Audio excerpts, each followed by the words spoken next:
My feet were already swollen before the dinner rush even started, and the tiled floor behind the bar felt like it was designed to punish anyone who stood still too long.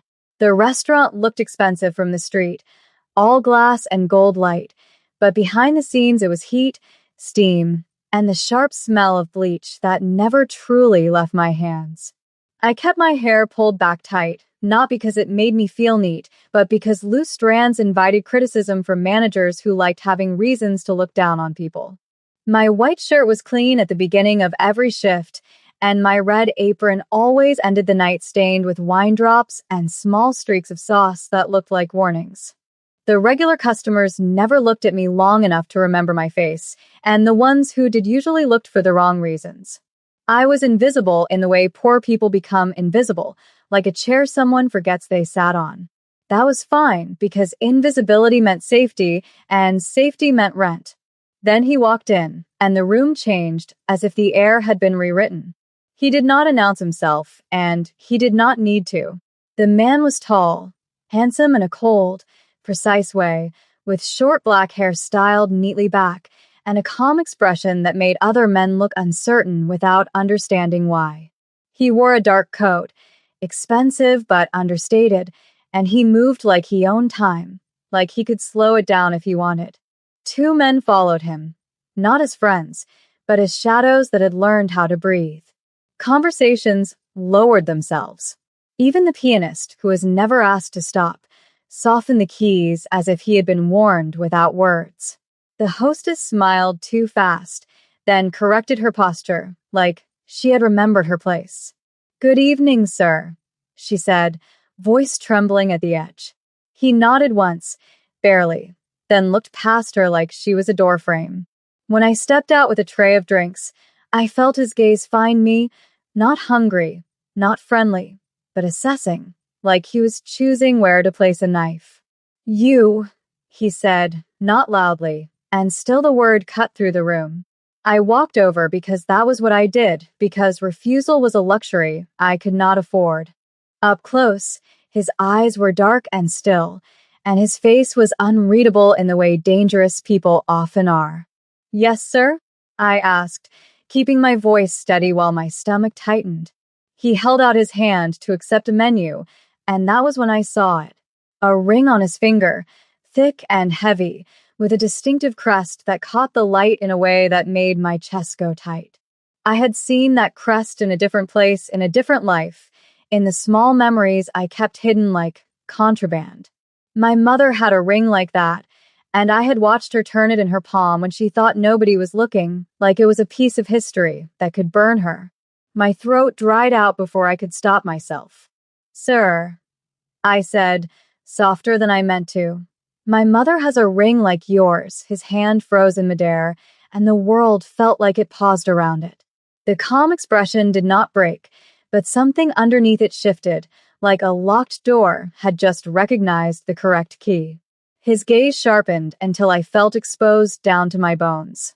"What did you just say?" he asked, still quiet, still controlled, and that control was somehow worse than anger. I swallowed, aware that every person at the table was pretending not to listen while listening with their whole bodies. "My mother," I repeated, trying not to shake. "She has a ring with that crest." He did not blink for a long beat. Then he leaned back slightly, and one of the men behind him moved, just one step, as if preparing for something. "What is your name?" the man asked. I should have lied. I knew that immediately because names were threads, and threads could be pulled. But his voice wrapped around the question like it was already decided. "Mia," I said. His eyes did not leave mine. "Mia," he repeated, tasting it like he was testing whether it belonged to him. Then he turned his hand palm down on the table, hiding the ring from everyone else, as if he had suddenly remembered it was a weapon. "Bring me water," he said, and his tone made it sound like a command that extended beyond the table and into my future. I nodded, and my legs moved even though my mind wanted to run. As I walked away, my heart hammered so hard it felt like my body was trying to warn me. I told myself it was just a coincidence, just some rich man with an old ring, just the kind of story my exhausted brain would make dramatic.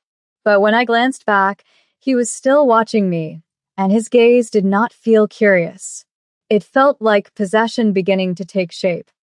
I tried to keep working like nothing had happened, but my hands betrayed me in small ways, fumbling with glass rims, trembling as I refilled pitchers, slipping slightly on the wet edge of the service station. Every time I moved, I felt the weight of his attention like a hand on the back of my neck. I had served powerful people before, politicians with loud laughs and businessmen with greedy smiles, but this was different. This was quiet, and quiet made room for imagination, and imagination made room for fear. When I returned with water, he took the glass without thanking me, and his fingers brushed mine deliberately. Not an accident, not a flirtation, but a measurement. A shiver ran up my arm, and I hated that my body reacted when my mind screamed caution. "Tell me about your mother," he said, and the words were simple, but his tone implied there was only one safe answer, and it was truth. I tried to keep my face neutral. "She lives across town," I said. "She works nights." His mouth did not move, but something in his eyes sharpened. "Does she still have the ring?" he asked. I hesitated because my mother had always told me not to talk about it, not to show it, not to let anyone see it. She had said it brought trouble, and I had believed her because her fear was never dramatic, always real. "Yes," I admitted. "She keeps it hidden." The man's gaze lowered to my apron, to the way my fingers gripped the tray too tightly, then returned to my face with unnerving patience. "Why would she hide a family crest?" he asked. "Unless she stole it." My cheeks heated with anger, fast and dangerous. "She did not steal anything," I said, and my voice came out sharper than I intended. One of the shadow men shifted again, like my tone had insulted a god. The boss did not react with obvious offense. He only watched me, and then slowly he smiled. It was not warm. It was a recognition, like he had found exactly what he expected. "Good," he murmured. "You defend her." I realized too late that I had just shown him my weakness, and he looked pleased, like weakness was a door he knew how to open. The rest of the table ordered food in low voices, but their eyes kept flicking toward me, toward him, toward the invisible line that had formed between us. I walked back to the kitchen, and the noise hit me like a wave, but it did not drown the feeling in my chest. My manager, Paul, snapped at me for being slow, for looking distracted, for breathing wrong, and I nodded because that was my role, because survival meant swallowing humiliation whole. Yet even Paul's bullying felt smaller now, like background static compared to the presence in the dining room. When I carried out the appetizers, I found the boss waiting for me, his attention locked, his patience unsettling. "Sit," he said, pointing to the empty chair at the end of his table. I stared at him, sure I had misheard. "Sir, I can't," I began, but the shadow men looked up in the same instant, and the hostess looked away like she did not want to be involved. The boss tilted his head slightly. "You can," he said, and his voice implied the restaurant's rules were not real in his world. I should have refused again. I should have walked away. Instead, my body obeyed, and I lowered myself into the chair like I was stepping into a trap I could already feel closing. The table's linen smelled like money and expensive detergent, and the closeness of him made my lungs feel too small. "You are not here to serve tonight," he said. "You are here to answer." My mouth went dry. "Answer what?" I asked. He lifted his hand again, slowly, letting the ring show just enough to catch my gaze. "Where did your mother get that ring?" he asked. I swallowed, hearing my mother's voice in my head, hearing the warning woven into every story she had ever half told me. "She said it was for my father," I said, and the moment the words left me, I regretted them. The boss's eyes darkened with something that was not surprise, but confirmation. "Your father," he repeated softly, as if he already knew the man's name and the man's sins.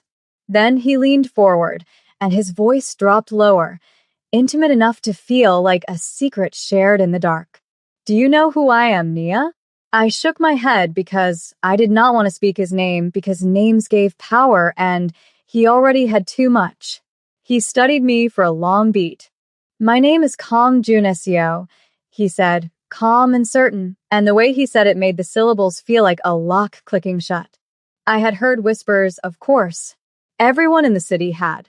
Not in the newspapers, not on television, but in the way people warned each other to be careful, to mind their routes, to not cross certain lines. I felt my blood turn cold. You should not be talking to me, I whispered. He smiled again, still not warm. You should not have recognized my ring, he replied, and the words felt like fate pretending to be conversation. I did not remember standing up, but suddenly I was on my feet again, the tray clutched like a shield, my pulse loud in my ears. The restaurant felt smaller than it had a few minutes ago, like the walls had moved closer to keep me inside. Kong Jun Seo watched me with an expression that suggested he expected my panic, as if fear was the most predictable thing in the world. I need to work, I said, trying to sound normal, trying to pull the moment back into something ordinary. He did not argue.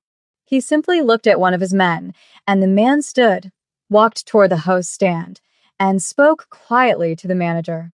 I watched Paul's face change from annoyance to sudden obedience, and the sight of that made my stomach twist. Paul hurried over to me, eyes wide, voice too polite.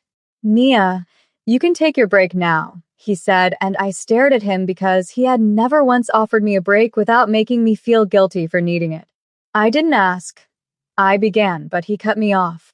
Just take it, he said, and his gaze flicked toward Kong Jun Seo like he was afraid to look at him directly. I felt something cold settle in my chest, the knowledge that the restaurant's rules were no longer mine to follow. I walked toward the back hallway, toward the staff room, but Kong Jun Seo's presence followed. I knew he was behind me without turning because the air felt different, heavier, quieter. The staff room smelled like old coffee and damp coats, and the fluorescent light hummed overhead like an insect. I turned, and he was there, filling the doorway, too elegant for the cramped space, like a blade placed carefully on a cheap table. One of his men stood farther down the hall, not watching us directly, but close enough to remind me of consequences. You are afraid, Kong Jun Seo said, and his tone was not mocking. It was clinical, almost gentle, which made it more terrifying. You should be, I admitted, my voice thin. He stepped closer, slow and controlled, and the proximity made my skin prickle. Fear is useful, he said.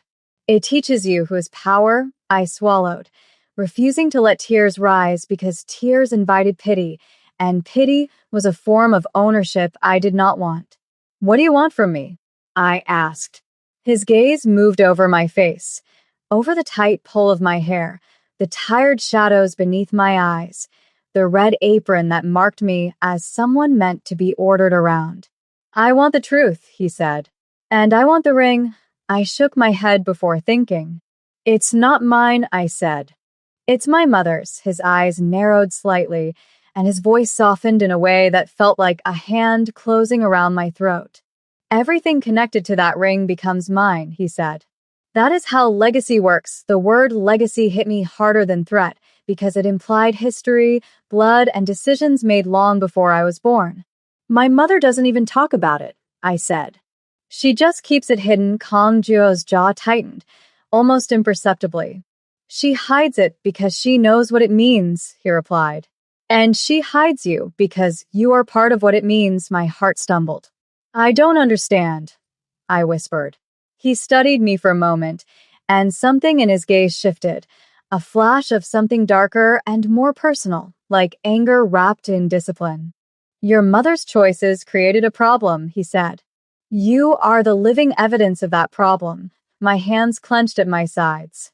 I'm not a problem, I said, and I hated how small my voice sounded. He stepped closer until I could smell his cologne, subtle and expensive, layered over the faint scent of cold night air. Not to me, he murmured. Not if you do what I say. The words should have made me furious. And they did, but they also made something else move in my chest, something confused and dangerous. I had spent my life being dismissed, mocked, used, but never spoken to like I mattered in a larger story.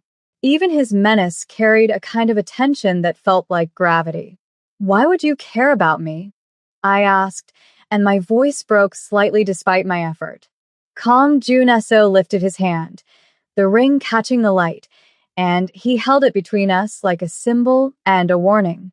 "Because someone you have never met built his empire with that crest," he said. "And because that crest does not appear in the hands of a waitress unless blood has been spilled or blood has been hidden," my stomach turned, images flashing of my mother's careful silence, her long nights, her habit of checking locks twice. "My father is dead," I blurted, because my mother had said it with a finality that ended questions. Kong Junesio's expression did not change, but the air felt colder. "Maybe," he said. "Or maybe he is exactly where he needs to be." I stared at him, and the room felt like it was tilting. "You're lying," I whispered. "You're trying to scare me." He leaned in, close enough that his voice brushed my ear like a confession. "I do not need to lie to scare you," he said. "I need only to tell you what is true." When he pulled back, his gaze held mine, steady and intimate in a way that made my breath catch despite myself. "You will bring me to your mother," he said. "Tonight." I felt my pulse spike. "I can't," I said. He did not raise his voice. He simply looked at me like refusal was a childish performance. "You can," he replied, "and you will." The ride in his car felt like stepping into another world where everything was quiet on purpose.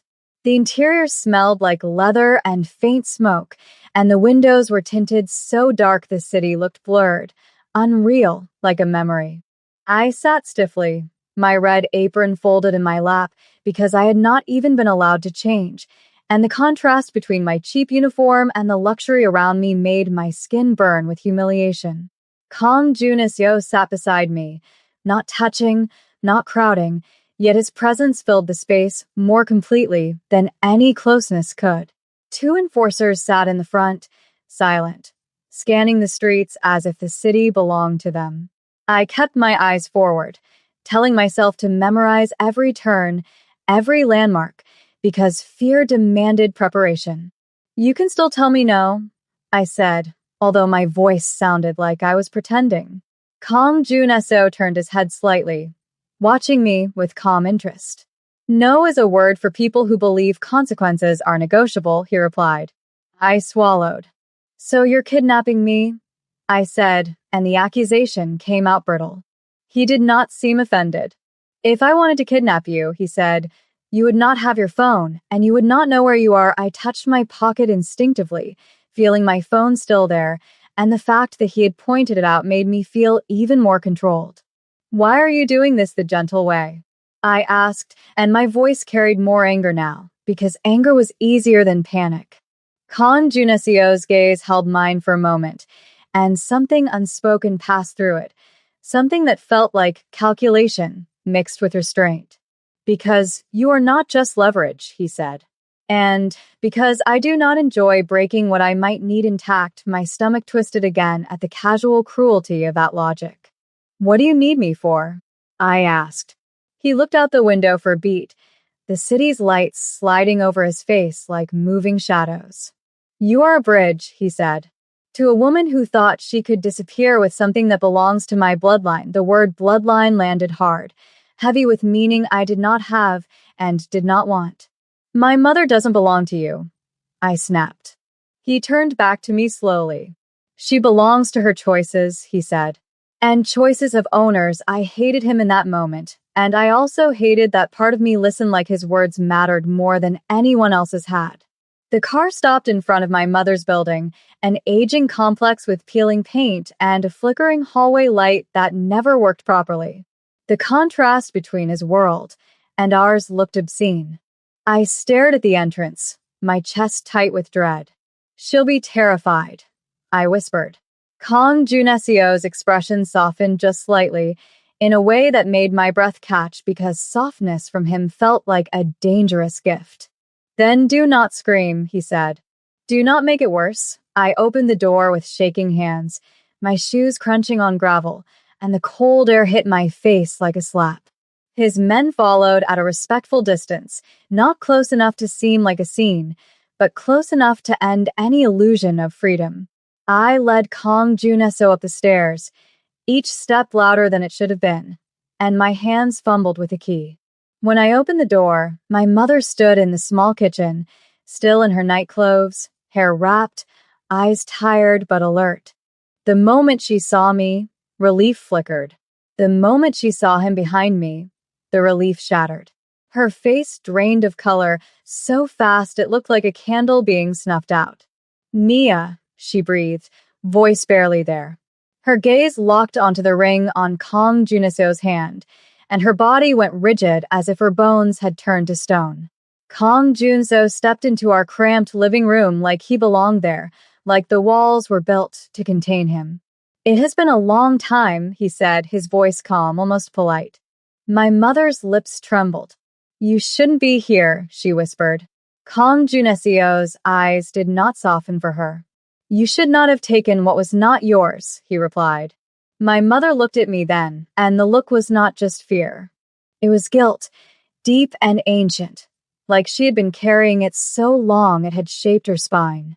"Mia, go to your room," she said, voice breaking. I shook my head immediately. "No," I said. "Tell me the truth." Kong Juneseo watched the exchange with a quiet satisfaction that made my skin crawl. "She deserves the truth," he said, and his gaze returned to my mother like a blade finding its sheath. My mother's hands clenched at her sides. "You don't understand what you're doing," she told him. Kong Juneseo stepped closer, and the air in the room seemed to tighten around his movement. "I understand exactly," he said. "You hit a crest.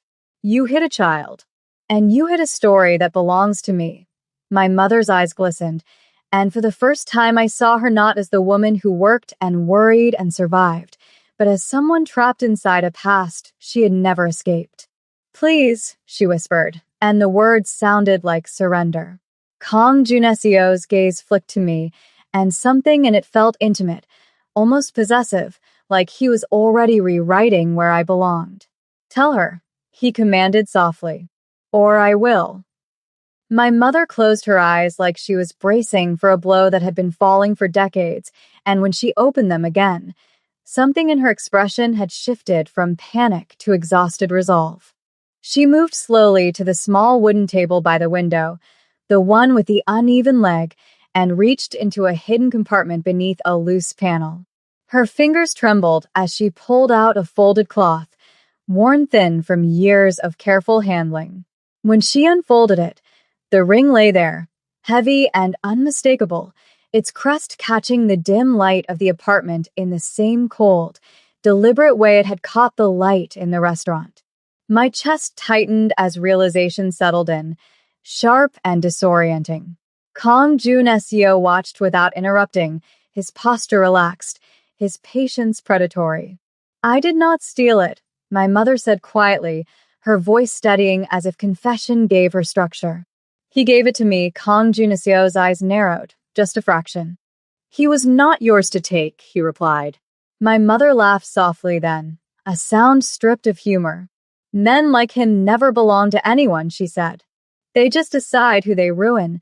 I felt anger flare, raw and protective. "Who is he?" I demanded, my voice shaking despite myself. My mother looked at me with something like sorrow mixed with relief, as if she had been waiting for this moment longer than she wanted to admit. "Your father," she said, and the words landed like a fracture spreading through my chest.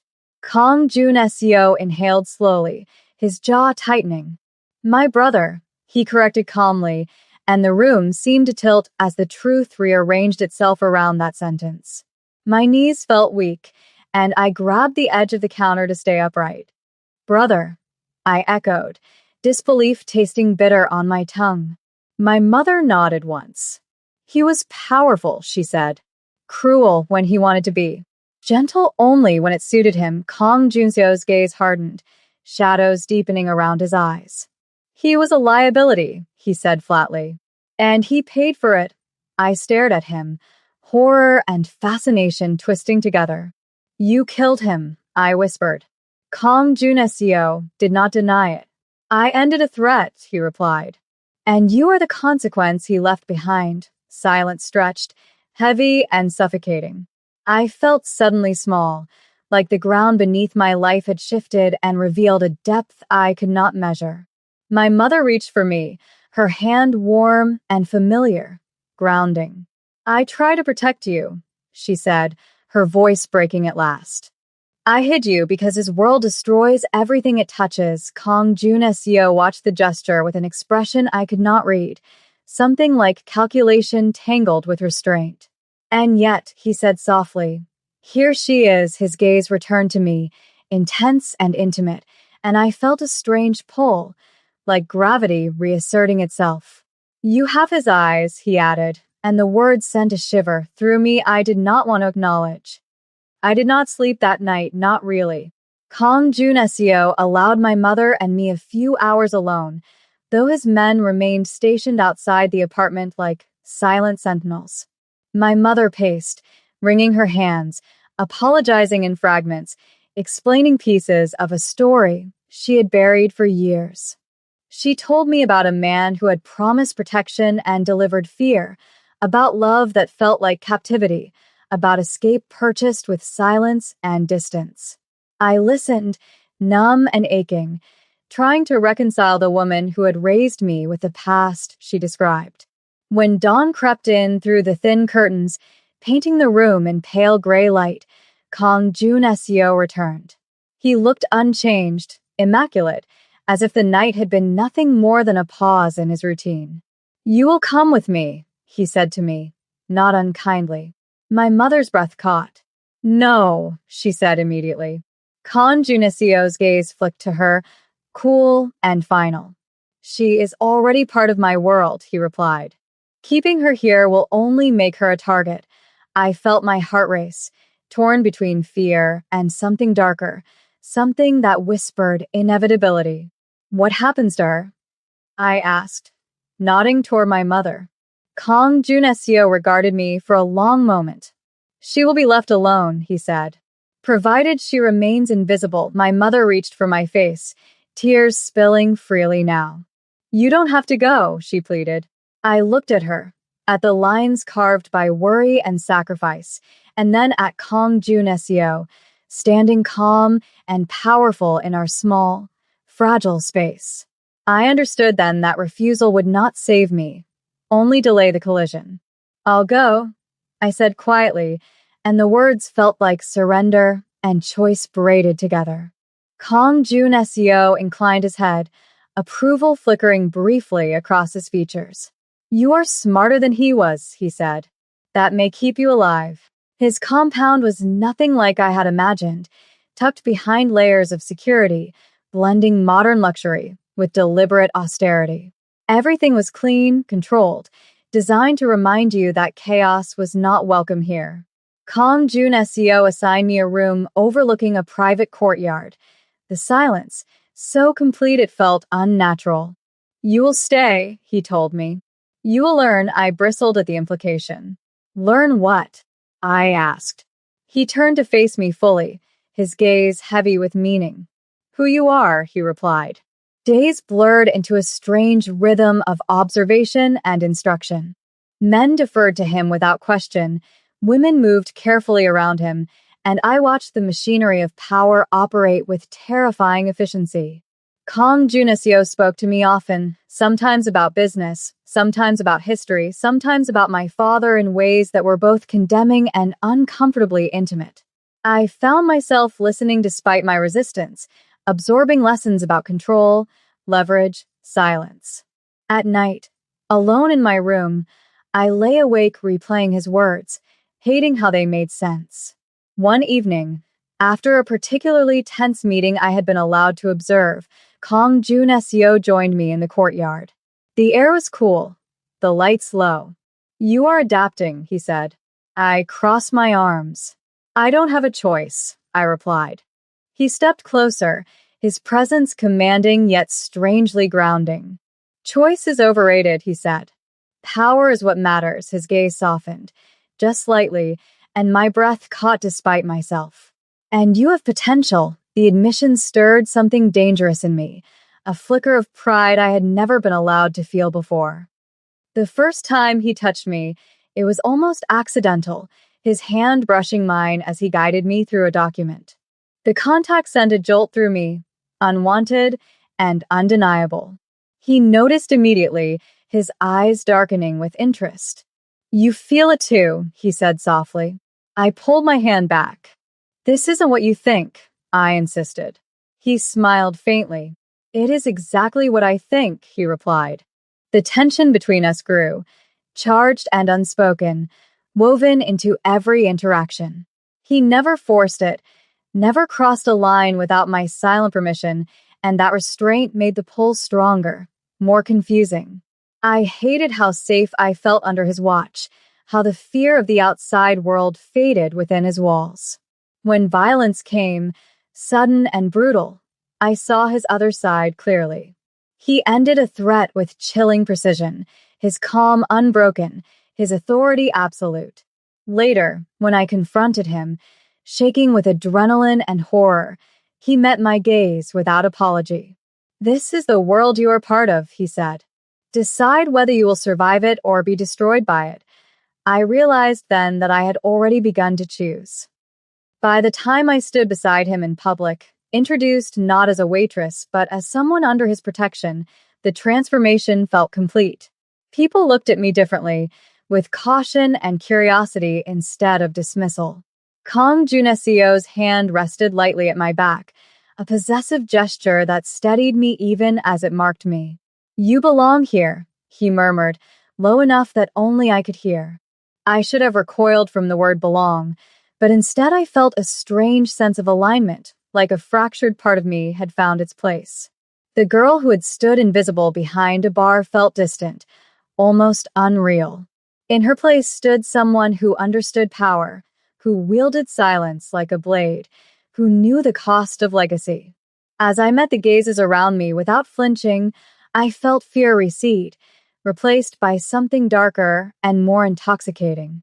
Acceptance did not come as relief, but as clarity, sharp and irrevocable.